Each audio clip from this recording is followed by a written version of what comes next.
오늘은 2024년의 마지막 주일입니다. 한 해를 돌아보면 많은 어려움도 있었고, 특별히 마지막 달인 12월 그래도 무난무탈하게 한 해를 마무리하지 않을까 했었는데, 뜻하지 않는 12월 3일 비상계엄 선포와 함께 이 나라의 이 장래가 상당히 불안하고 또 불확실하고 뭔가 답답하고 어두운 그런 불안함과 두려움 속에서 이 한 해를 이렇게 보내고 있습니다.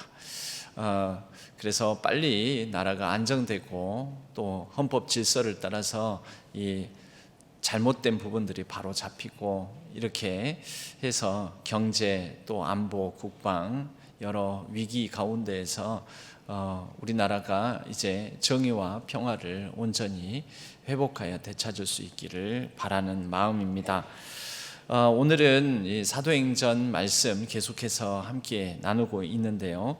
28장까지 있는 사도행전의 말씀을 2024년도 이 주일 이 본문으로 삼아서 마칠 것이라고 예상을 했는데 마치질 못했습니다. 오늘 23장인데요. 아직도 5개의 장이 남아 있습니다. 그러나 2024년도 마지막 주일에 오늘 이 해당 본문으로 하나님께서 또 우리에게 어떤 말씀을 주시는지 우리가 함께 새겨 듣고 은혜를 나누는 시간 되었으면 합니다. 바울의 이 여정, 사도행전에 나와 있는 바울의 이 여정들, 선교 여행이라고도 하는데요. 총 4번입니다. 1차, 2차, 3차 선교 여정이 있고요. 그 여정은 우리가 살펴보았습니다. 그 여정 말미에 예루살렘으로는 가지 마소서, 예루살렘으로 가면 큰 환난이 기다리고 있을 것입니다 하고 바울을 붙들었던 사람들이 있었습니다. 그들을 뒤로 하고 내가 예루살렘에 가서도 할 일이 있다. 나도 안다. 그곳에 가면 어려움을 겪을지 나도 알고 성령께서 그런 감동을 주셨지만 바울은 자신의 안위를 생각하지 아니하고 하나님의 복음, 은혜의 생명의 복음을 전하는 것에는 자신의 생명도 조금도 주저함 없이 내어드릴 그런 자세와 각오가 되어 있습니다. 그렇게 예루살렘에 왔습니다. 바울이 예루살렘에 도착해서부터 이제 바울이 이 유대인들로부터 꼭 다 환영을 받는 것이 아니라 유대인들로부터 이 바울이 여러 생명의 위기들을 겪는 상황들이 펼쳐지게 되었습니다. 유대인들이 소요를 일으키며 바울을 죽이려고 하는 그런 상황 속에서 천부장에게 사로잡혀서 체포되어서 천부장의 오히려 보호를 받는 그런 상황들을 우리가 지금 보고 있습니다. 바로 이 예루살렘에 도착해서부터 이제 바울이 죽게 되는 그날까지, 즉 로마를 향해서 가는 그 4번째 여정을 우리는 바울의 4차 여행, 선교 여행 또는 바울의 4차 로마 여행이라고 이렇게 부릅니다. 1, 2, 3차와 4차가 다른 차이점이 있다면요, 1, 2, 3차 기간 동안에는 바울이 그래도 가고 싶은 데를 갈 수 있었고 바울이 자유민으로서 그렇게 이 여정을 감당했다면 4차는 바울이 마음대로 행하지를 못합니다. 왜요? 4차 이 여정에는 바울의 신분이 피의자, 죄수, 죄인 신분, 아직 미확정, 미결수인 죄인이긴 했지만 어찌됐든 죄인의 신분으로 로마에 체포가 되어 있었기 때문에, 구금되어 있었기 때문에 바울이 자신이 가고 싶은 대로 마음대로 가거나 또 마음대로 행동하거나 그러지를 못했습니다. 그럼에도 불구하고 바울은 이 예루살렘에서 시작해서 로마를 향해서 가는 이 사도행전 22장에서 28장까지의 이 여정 사이에도 바울은 쉼없이 끊임없이 그에게 주어진 조건과 상황 속에서 누구를 만나든지 예수 그리스도를 전하는 일, 자신의 인생의 내역, 변론을 통해서든 어떤 방식으로든지 예수 그리스도를 전하는 일을 쉬지 않았고 게을리하지 않았습니다. 오늘은 이제 유대인들, 아직 예루살렘에 있으면서 유대인들 사이에서 바울이 겪는 일들, 그런 장면을 보여주고 있습니다. 천부장은 궁금했습니다. 왜 유대인들이 저렇게까지 바울을 죽이려고 했나? 사람을 죽였나? 무슨 큰 잘못을 범했나? 도대체 왜 이러는가? 그것을 가만히 정확히 알고 싶은 마음이 들어서 사내들인 공의회를 열어서 그곳에서 바울에 대해서 어떤 영문인지를 알아보고자 합니다. 그래서 사도행전 22장 마지막 절에는 이제 사내들인 공의회가 열리게 되었다라는 장면이 나오고요. 오늘 우리가 보는 23장의 첫 구절에서는 바울이 이 사내들인 공회에서 어떤 마음으로 어떻게 그가 자신의 입장을 전했는지를 보여주고 있습니다. 사내들인 공의회는 그러면 어떤 곳인가? 사내들인 공의회는 유대인들의 최고 의결 기관으로서 유대인들의 생활, 종교 그리고 여러 가지 유대인들의 관습 전통에 관하여서 가장 지도적인 지배적인 역할을 하는 최고 의결 기관, 유대인들의 실질적인 통치 기구라고도 할 수가 있습니다. 물론 정치적으로는 로마 제국의 지배를 받고 있었기 때문에 로마의 다스림을, 정치적으로는 다스림을 받고 있을 때였지만, 그러나 유대인들의 실생활에 가장 영향을 미치는 곳은 사내들인 공회에서 결정한 사항을 바탕으로 유대인들은 그들의 생활 관습, 종교 생활, 이런 이 신앙적인 모든 일들을 이 사내들인 공회에서 정해진 대로 따르도록 하고 있었습니다. 이 사내들인 공회가 열렸을 때에 이 사내들인 공회에 나선 바울은 1절에서 이와 같이 바울의 모습을 전하고 있습니다. 바울이 공회를 주목하여 이르되, 여러분 형제들아, 오늘까지 나는 범사의 양심을 따라 하나님을 섬겼노라 하거늘. 여러분, 우리 사람이 따라 살아가는 것이 있습니다. 저는 이것을 크게 이렇게 나누어 봅니다. 양심을 따라 살아가는가, 감정적으로, 다분히 감정적으로 앙심을 따라서 살아가는가. 한 끗 차이에 불과하지만 그 삶의 결과는 매우 다릅니다. 양심을 따르는가, 앙심을 따르는가. 바울이 지금까지 예수 그리스도를 전하고 전도하고 선교하고 죽음의 위기를 만나고 또 굶주림과 돌에 맞아 죽을 그런 고비를 또 넘겨가면서, 그럼에도 불구하고 고생하면서 그는 그 모든 순간에 충실했고, 그 모든 순간 정직했고, 그 모든 순간순간에 할 수 있는 기회가 되는 대로 예수 그리스도를 전하는 그 모든 과정을 그는 범사의 양심을 따라 행동했다라고 말하고 있습니다.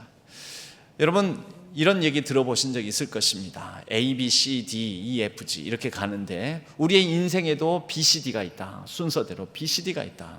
B는 birth의 약자, 태어남, 이 땅의 태어남, 생명이라고 본다면, D는 death, 죽음을 뜻하는데, 바로 이 땅에 태어나서 죽기까지 그 사이에 B와 D, birth와 death 사이에 C가 있다라고 이렇게 얘기를 합니다. C는 무엇일까요? 초이스, 선택의 약자입니다. 그래서 우리는 태어나서 이 땅에 살아가면서 죽을 때까지 매 순간순간 선택의 연속 과정이라는 거죠. 오늘도, 내일도, 2024년을 마무리 짓는 바로 지금과 25년을 맞이하는 그 과정에도 우리는 끊임없이 초이스, 선택의 순간순간을 맞이하게 된다라는 것입니다.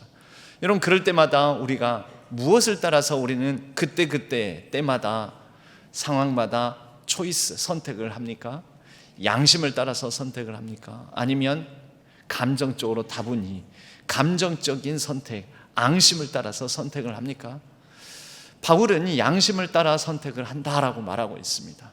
바울의 그 양심의 주관은, 양심의 가장 핵심, 그 양심의 중심은 무엇이 자리 잡고 있을까요? 바울의 B와 D, 그의 생명도 조금도 귀한 것으로 여기지 않겠노라 하면서 사명을 가지고 열심을 달려오는 그의 양심에는 또 다른 C가 있습니다. 그 C는 Jesus Christ, 크라이스트의 C입니다. 그의 초이스에는 항상 예수 그리스도, 크라이스트, 그분이 중심이었던 것이지요. 그는 예수 그리스도를 신뢰하고 예수 그리스도의 복음을 위하여 헌신하는 그의 삶의 모든 순간순간을 거기에 바탕을 둔 선한 양심, 예수 그리스도를 믿는 그 신앙의 양심을 따라서 말하고 행동해 왔다고 얘기를 하고 있는 것이지요. 그런데 반면 이러한 바울을 여러 가지로 공격하고 또 소요를 일으키고 핍박하고 바울을 힐난하는 유대인 무리들은 어떤 방식으로 무엇을 따라서 일하고 있습니까? 다분히 감정적으로, 이 다른 본문에 보면 시기와 질투로, 여러분 그게 감정적인 것이잖아요. 앙심이잖아요. 12.3 비상계엄 사태도 그 이후에 그 대통령이라는 분의 이 해명을 들어보면 한마디로 말하자면 야당 때문에 내가 대통령 내 마음대로 대통령직을 수행하기 어렵다. 여러분 그게 감정적인 바탕을 두고 비상계엄을 선포했다. 앙심으로 비상계엄을 선포한 거죠. 이것이 국가, 사회, 또 경제, 안보, 여러 이 나라의 기초인 헌법이 우리에게 가르쳐주고 있는 민주주의라는 가치에 얼마나 큰 위협이 되고 해악을 끼치는지 고려하지 않고 양심보다는 앙심을 따라서 대통령으로서의 자기의 자리, 이 이해관계를 따라서 이 비상계엄을 선포하고 지금 대한민국이 이렇게 혼란스러워지게 된 것 아닙니까? 바울을 대하는 대제사장과 사내들인 공회의 사람들도 그렇습니다. 다분히 앙심의 기초에서, 양심이 아닌 앙심의 기초에서 그들이 바울을 대하고 있는 모습을 우리는 보게 됩니다. 특별히 이 사내들인 공회에서 1절로부터 시작해서 10절 사이를 놓고 보면은요, 바울이 그 공회에서 자기 자신을 얘기를 하게 되는데 6절에 보면은 바울이 나는 바리새인 사람이다. 바리새인 사람으로서 나는 부활을 믿는다. 6절을 읽어보면요, 바울이 그중 일부는 사두개인이요 다른 일부는 바리새인인 줄 알고 공회에서 외쳐 이르되, 이 공회에서 말을 합니다. 여러분 형제들아, 나는 바리새인이요 또 바리새인의 아들이라. 죽은 자의 소망 곧 부활로 말미암아 내가 신문을 받노라 라고 얘기를 합니다. 이게 무슨 뜻이냐면요, 바울은 실제 다른 본문에서도 다른 성경에 보면은 나는 히브리인 중에 히브리인이요 바리새인 중에 바리새인이라 스스로를 그렇게 소개하는, 자기 이력을 소개하는 장면이 나옵니다. 당시 유대인들은 4개의 분파가 있었습니다. 유대인들에게는 첫째 사두개인, 사두개파가 있었고요. 사두개파는 귀족층이라고 볼 수가 있습니다. 그리고 성전을 중심으로 해서 상당한 지배적인 위치를 차지하고 있는 성전 제사장들과 귀족들, 이 사람들이 사두개파였습니다. 그런데 이 사두개파들은 부활을 믿지 않았습니다. 유대교 안에 있는 신앙 중에서도 부활을 인정하지를 않습니다. 그러고 보면 그들은 이미 많은 성전을 중심으로 한 특권을 누리고 있었고, 성전을 중심으로 한 쌓이고 모이는 재물을 의지하고 있었기 때문에, 권력을 추구하고 있었기 때문에 현실 권력, 이 현세에서 누리는 것이 더 귀하게 여겨지는 사람들인지라 부활을 믿지 않았겠지요. 보통 부활에 대한 소망을 갖는 사람들이 어떤 사람들입니까? 다시 말해서 이 땅에서의 삶보다 죽어서 하나님으로부터 받는 어떤 보상을 기대하고 바라는 그런 사람들은 어떤 사람이겠습니까? 현실이 어렵지요. 지금 이 땅에서의 삶이 너무나 고나고 어렵고 지치고 절망스럽고, 내가 죽어서라도 하나님께서 분명히 이 땅에서 지치고 힘든 삶을 살았기 때문에 위로해 주시리라. 이런 부활의 소망은 바로 그러한 현실의 어려움에 이 밑바탕을 두는 경우가 많습니다. 사두개인들은 부활의 소망이 없었습니다. 부활을 믿지도 않았습니다. 또 다른 분파가 있었는데요, 바리새인들은 경건한 자들이라고 여겨지는, 그래서 율법을 중심으로 하나님의 율법을 철두철미하게 지키고자 하는 사람이었습니다. 로마에 대해서 적대적인 마음을 가진 사람들이었고요. 그리고 이 현세에서 이렇게 열심히 율법을 잘 지키고 따라서 살아가면 죽어서 하나님께서 반드시 보상해 줄 것이다, 이런 마음이 자리 잡을 수밖에 없었겠죠. 그래서 그들은 부활을 믿었습니다. 그들은 또한 구약의 성경도 율법서, 모세 오경 율법서뿐만 아니라 예언서와 시가서, 시편들까지도 하나님의 말씀으로 붙들고 그것을 연구하고 따라 살았던 사람들입니다. 사두개인들은 오직 모세 율법만 성경으로 인정을 하고 있었지요. 또 다른 한 분파가 열심당원, 로마 제국에 대해서 이 무력을 통해서라도 우리가 로마 제국에 반항하고 저항하고 독립을 쟁취해야 된다, 그러니까 무력으로 전쟁이라도 불사하자라는 그런 사람들, 열심당원이 있었습니다.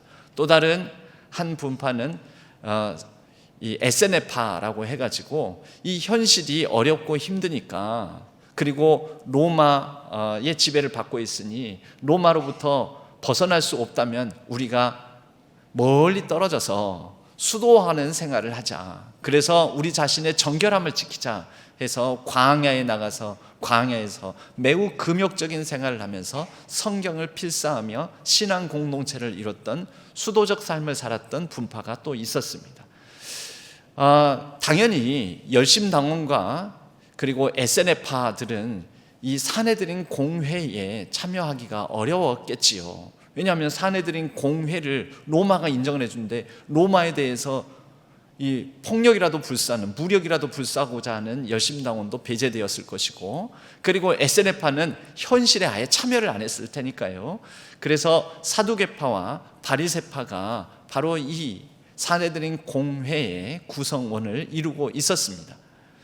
그런데 바울이 나 바리새인입니다, 그런데 내가 지금까지 전해왔던 것은 죽은 자의 부활, 이 소망을 가지고 전해왔던 것입니다 라고 얘기를 했더니 사내들인 공회가 바울에 대해서 이 적대적인 마음을 가지고 있다가 갑자기 진영 논리로 쫙 갈려버립니다.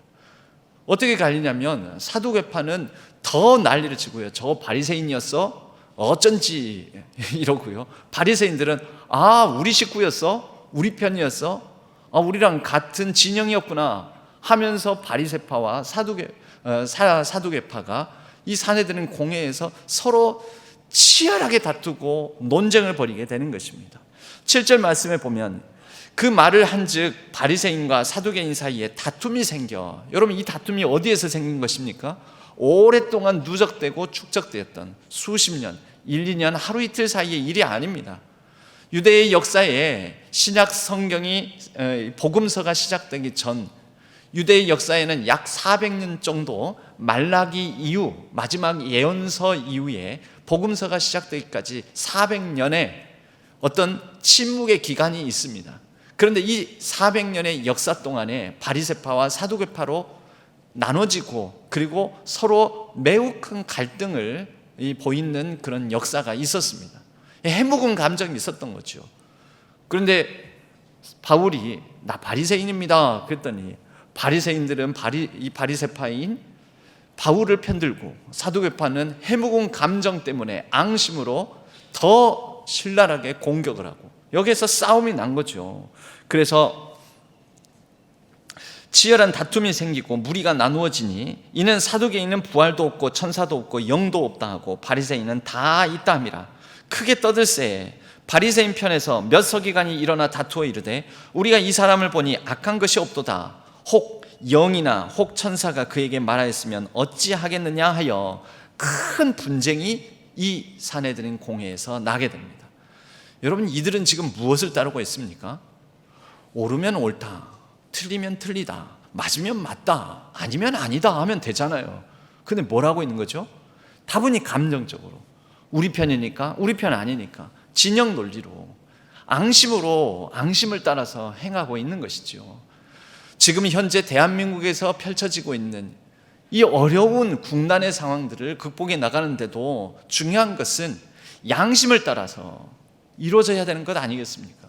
그런데 이 당과 저 당, 특별히 어떤 당의 경우에는 양심보다는 어떤 감정적인, 이렇게 되다가는 우리가 정권을 뺏길지 모른다. 이렇게 되다가는 우리가 그렇게 공격해 왔던 이 야당 당수가 대통령 될지도 모른다라는 그런 앙심을 가지고 이해관계 속에서 이익을 따지면서 옳고 그름보다는 당리당략을 위해서 일하고 있는 모습들을 우리가 보면서 그걸 지켜보는 국민들 입장에서는 저거 왜 정치인들이 다 저러나, 왜 저렇게 행동하나, 이런 모습들을 보고 있습니다.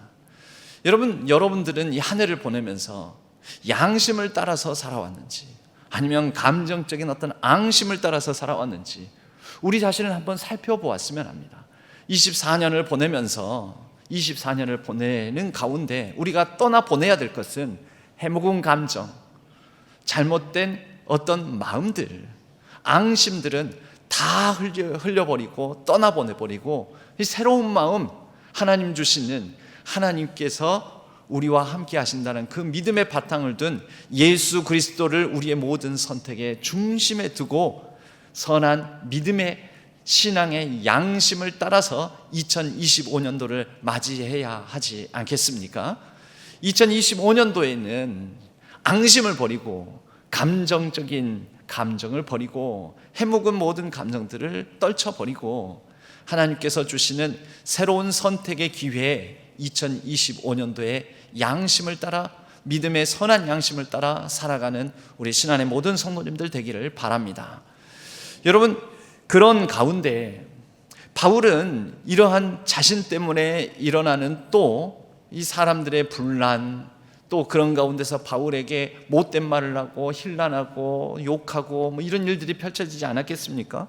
여기서 큰 분쟁이 일어나니까 천부장이 이러다가 성경에 그렇게 적혀져 있습니다. 10절 말씀 보면 바울이 찢길까 하여, 큰 분쟁이 생기니 천부장은 바울이 그들에게 찢겨질까 하여, 죽임당할까, 찢겨질까, 아주 과격한 표현이죠.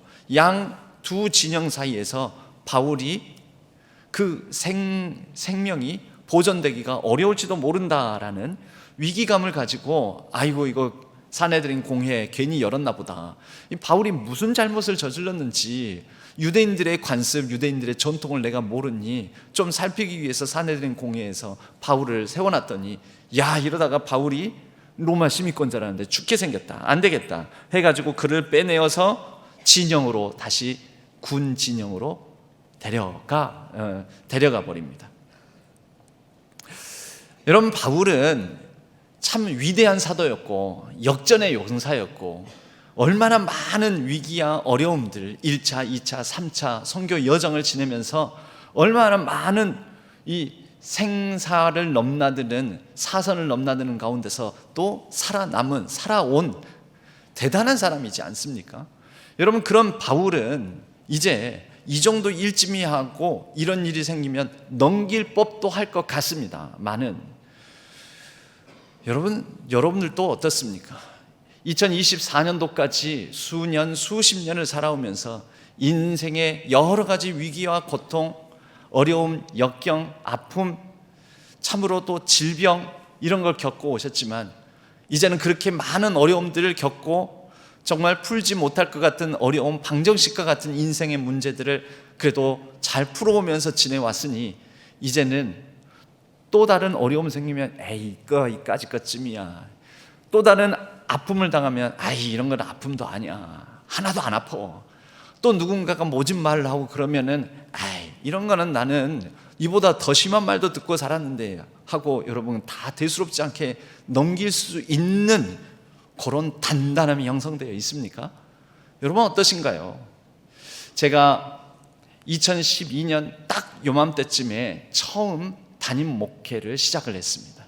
근데 제가 부임했던 교회는 너무너무 분쟁으로 몸살을 앓고 있는 교회였습니다. 심지어 용역을 불러다가 교회를 이렇게 지키고 있고 또 철조망이 쳐져 있고, 저 때문이 아닙니다. 저하고 아무 상관없이 이미 분쟁이 있었던 교회에 제가 부임하게 되었습니다.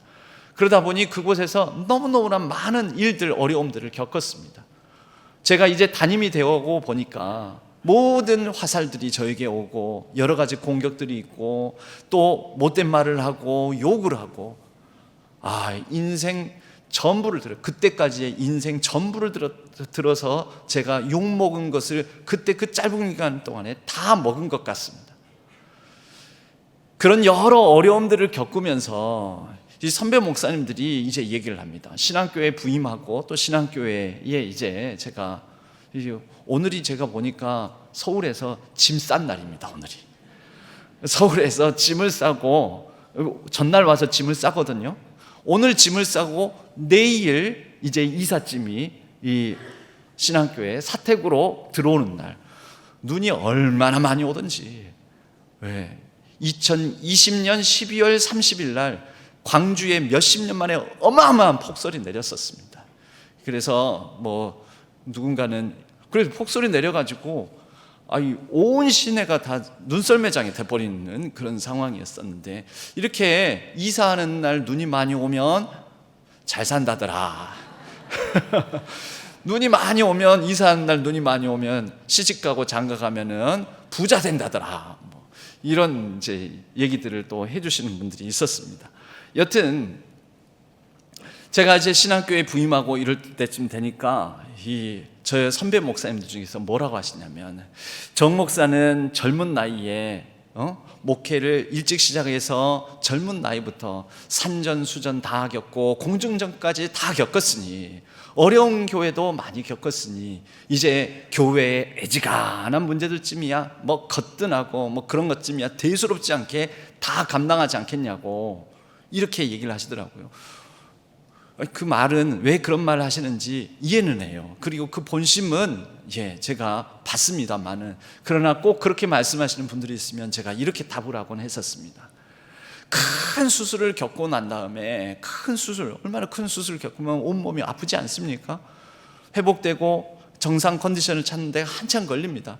그런데 큰 수술 받고 나면은 더 이상 조그만 베이는 거 이까지 것쯤이야. 내가 10cm, 20cm 개복을 하고 큰 수술을 했기 때문에 1mm, 2mm, 3mm 뭐 한 1cm 베어도 이까지 것쯤이야 하고 전혀 안 아픕니까?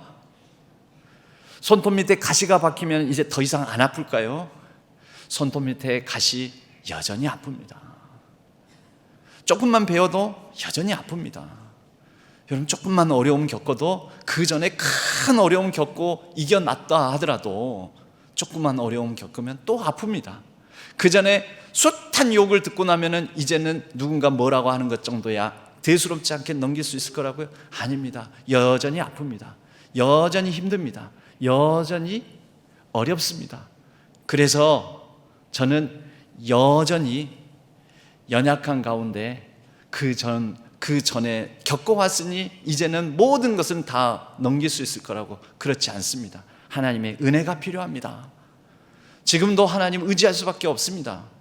제가 잘 감당할 수 있을지 잘 모르겠습니다. 그러나 한 걸음 한 걸음 그냥 또 아프고 또 마음 상하고 또 어려움 겪을지라도 그렇게 견디며 나아가는 것입니다. 여러분도 그렇지 않습니까? 인생의 산전수전 공중전 다 겪고 자식들도 키우고 자식들로 인해서 속상하고 마음 상하고 하는 일 많아서도 여전히 또 아프시지 않습니까? 자식들 때문에 노심초사하고 또 여러 가지 인생의 또 다른 질병이나 여러 어려움 겪으면은 또 마음 아파하고 걱정하고 염려하고 근심하면서 그렇게 살아가고 있는 인생 여정이지 않겠습니까? 여러분, 바울이 그렇습니다. 바울이 위대한 사도예요. 역전의 용사 같은 바울이지만, 바울은 매번 당할 때마다 아픕니다. 매번 겪을 때마다 괴롭습니다. 매번 이 어려움을 내가 감당할 수 있을까? 이겨낼 수 있을까? 스스로에 대해서도 그런 연약함과 부족함을 느끼는 것입니다. 여러분, 그런 바울에게 우리 주님께서 찾아오십니다. 그런 바울에게 그날 밤 사내들은 공회 가운데서 그 혼란한 틈바구니에서 천부장 손에 이끌려 진영 안으로 다시 끌려온 바울에게, 억류되어 있는 바울에게 예수님께서 오셔서 신방하셔서 그를 위로하고 격려해 주시는 말씀이 우리가 읽은 23장 11절의 말씀인 것입니다. 같이 한번 읽어보겠습니다. 그날 밤에 주께서 바울 곁에 서서 이르시되 담대하라. 네가 예루살렘에서 나의 일을 증언한 것 같이 로마에서도 증언하여야 하리라 하시니라. 여러분, 이 바울에게 예수님께서 신방 오시는 거예요. 힘들지? 내가 너 힘든 거 다 안다. 아프지? 너 아픈 것도 내가 다 안다. 네가 지금까지 겪고 모든 일들 속에 내가 너와 함께 걸었고 내가 너와 함께 했었다. 너가 아플 때 나도 같이 아파했고 너가 괴로울 때 나도 같이 괴로워했다. 그런데 담대하라. 여러분, 이 말씀에 무엇이 담겨 있습니까? 여전히 동행하고 계신다라는 거, 함께하고 있다라는 거, 내가 네 곁에 있다, 내가 네 곁에 있다라는 것을 잊지 말아라. 자신감 떨어질 때도 있지. 이런 혼란한 틈바구니에서 내가 무슨 생명의 은혜의 복음을 증언할 수 있겠습니까?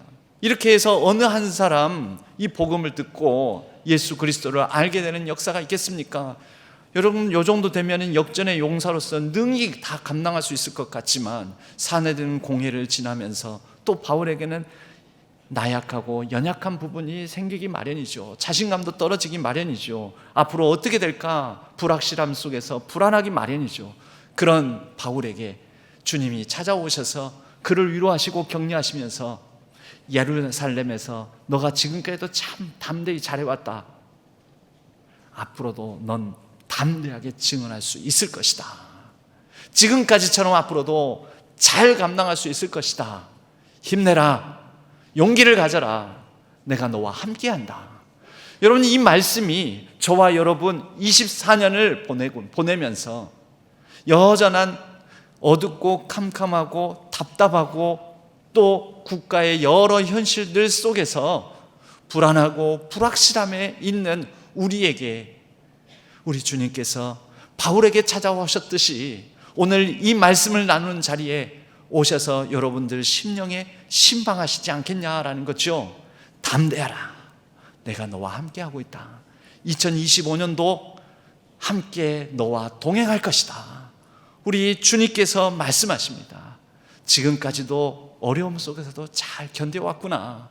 많이 아프고 힘들었겠지만 25년도에도 능히 잘 감당할 수 있을 것이니 너무 두려워하지 말고 염려하지 말고 내가 너와 함께 할 것인지 같이 가자라고 말씀해 주신다라는 거죠. 여러분, 예루살렘에서 있었던 일, 여러분 이걸 2024년이라고 합시다. 그런데 로마에서도 증언해야 할 것이다. 로마를 2025년이라고 합시다.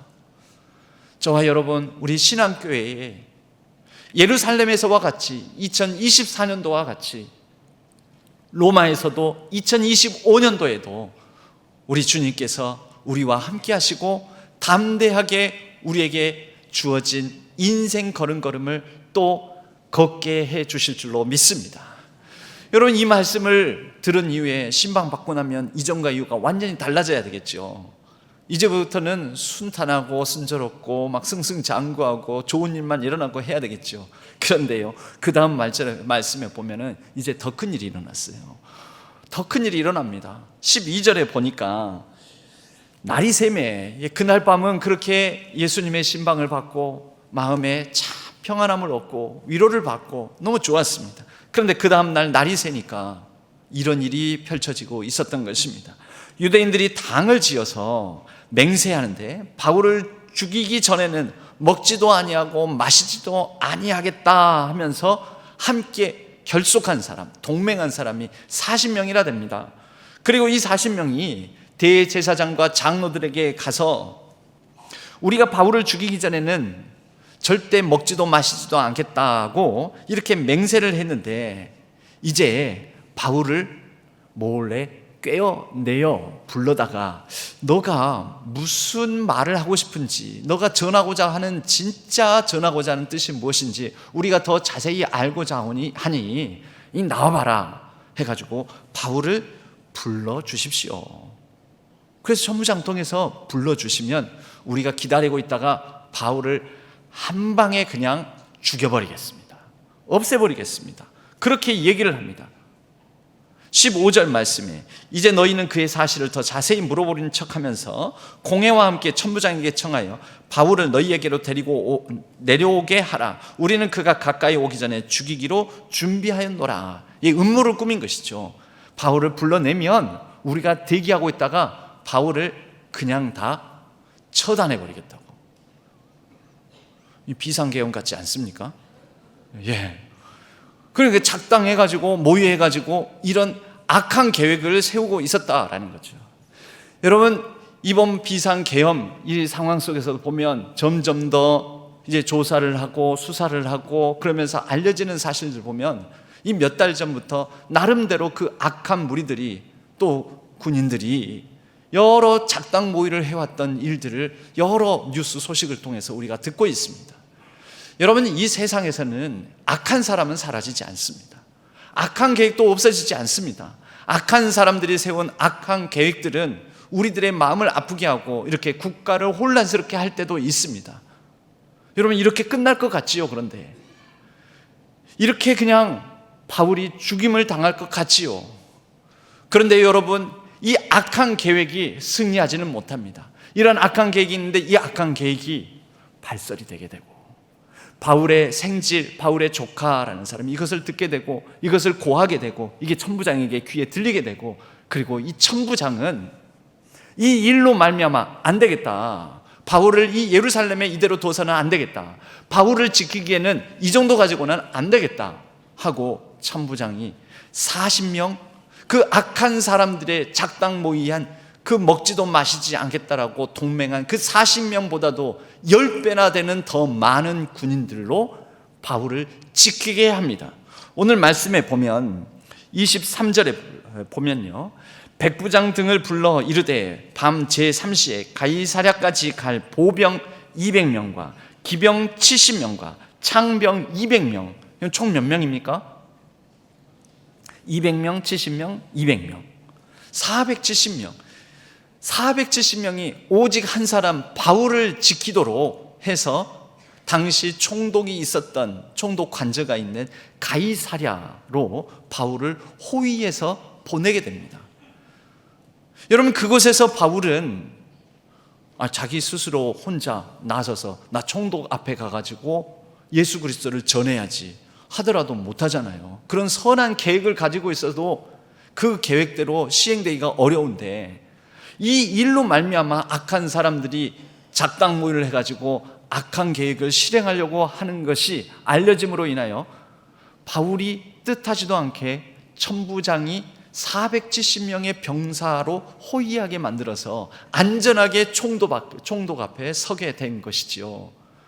벨릭스 총독 앞에 서게 되고 거기에서 예수 그리스도를 전하게 되고, 벨릭스 총독 앞에서 나 이제 로마 황제 앞에 서겠습니다. 더 담대하게 세계의 심장이라고 할 수 있는 로마에까지 호송선이 준비가 되고 바울을 태워서 로마에까지 안전하게 로마 병사들의 보호 아래 로마에까지 이르게 된 것이라는 것입니다. 여러분은 우리 주변에는 악한 사람들의 악한 괴계가 있습니다. 악한 계획들이 있습니다. 이 땅에는 그 악한 계획들이 지금까지의 오래전 수백 수천 년의 역사 가운데도 악한 사람들의 악한 무리들이 존재하면서 악한 계획들이 있었지만 여러분, 그러나 악한 계획은 하나님의 선한 계획을 이기지를 못합니다. 바울이 스스로가 작정하고 계획한 것은 아니었지만 이 악인들의 악한 계획조차도 하나님께서 사용하셔서 바울이 총독 앞에 안전하게 서게 만드시고 황제 앞에 안전하게 서게 만드시고, 그리하여 범위를 넓혀서 전 세계의 앞에 복음을 전하는 하나님의 선한 계획이 이루어지게 하시지 않습니까? 로마서 8장 28절에는 이와 같이 말씀합니다. 하나님을 사랑하는 자, 그 뜻대로 부르심을 입은 자들에게는 모든 것이 합력하여 뭐가 이루어진다고요? 선을 이루시느니라. 선이 이루어집니다. 하나님께서는 오늘날 우리가 겪고 있는 여러 가지 어려움, 아픔, 곤란함, 고통, 이 모든 것 가운데서도 더 크고 놀라운 비밀한 계획을 가지고 하나님의 선한 계획을 이루어 가실 줄로 믿습니다. 여러분, 이 나라의 이 땅에 참 혼란하고 답답한 이 상황 속에서도 하나님께서는 우리가 알지 못하는 선한 계획으로 우리에게 2025년을 맞이하게 하시리라고 확신합니다. 여러분, 그 믿음, 하나님은 선하시다라는 믿음, 하나님은 우리와 함께 하신다라는 믿음, 하나님은 하나님의 선한 계획을 섭리 가운데 이루어 주실 거라는 믿음, 여러분, 이것이 우리의 담대함의 기초입니다. 우리는 그 믿음을 가지고 하나님을 신뢰함으로, 하나님께 감사함으로 우리에게 주어진 순간순간을 이겨내고 버텨내고 살아내는 것이고요, 그런 가운데 우리가 담대하게 살아가는 그 삶 속에서 하나님의 선한 계획을 이루어 가실 것입니다. 여러분, 저와 여러분은 2024년 이제 이 마지막에 이르기까지 여전히 살아있습니다. 하나님께서 여전히 살려주신 것입니다. 살아있고 살려주셨습니다. 그래서 2025년을 맞이합니다. 2025년은 어떻게 살아가게 될까요? 우리는 미지입니다. 잘 모르지만 우리와 함께 하시는 하나님, 선한 계획을 가지고 우리의 어떤 악한 일들조차도 들어 사용하셔서 합력하여 선을 이루시는 하나님, 그분으로 말미암아 우리는 2025년도에 또 새로운 간증으로 하나님께서 하시는 일을 선포하는 놀라운 하나님의 역사를 경험하게 될 줄로 믿습니다. 제가 어려울 때마다, 힘들 때마다, 또 마음 아플 때마다 늘 암송하면서 되뇌이는 말씀이 있습니다. 시편 118편 17절의 말씀입니다. 내가 죽지 않고 살아서 여호와께서 하시는 일을 선포하리이다. 여러분, 우리 모두 다 죽지 않고 2024년의 마지막 이 순간까지 살아있습니다. 살려주셨습니다. 무엇을 위함일까요? 하나님의 선한 계획이 앞으로 살아갈 날에, 살아있는 동안에 경험하고 선포하게 하시기 위하여서 우리를 살려두신 것 아니겠습니까? 여러분, 이 찬양을 한번 저보다 훨씬 잘 부르는 잠깐 함께 짧게라도 들어보았으면 합니다. 내가 죽지 않고 살아서 여호와 하신 일은, 내가 죽지 않고 살아서 여호와 하신 일은, 나의 모든 삶과 노래로 주께서 하신 일은 선포하리라, 선포하리라, 선포하리라. 할렐루야. 여기까지 듣겠습니다.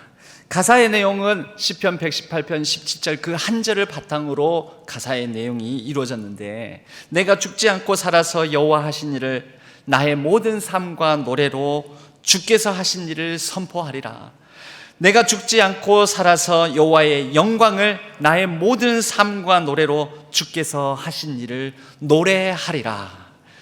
2024년을 보내고 25년을 맞이하는 저와 여러분, 우리 신한교회가 이렇게 하나님께서 하신 일을 우리의 모든 행적과 또 100주년을 맞이하는 내년의 모든 행적을 통하여서 노래하고 증거하고 선포하는 놀라운 2025년을 맞이하게 되기를 주님의 이름으로 간절히 축원합니다. 주님을 신뢰함으로 나아가는 여러분들, 담대하게 나아가십시오. 그리고 힘을 내십시오. 주님을 신뢰하며 나아가는 우리의 모든 걸음걸음에 하나님께서 아름다운 일들을, 하나님의 선한 계획을 이루어 주실 줄로 믿습니다.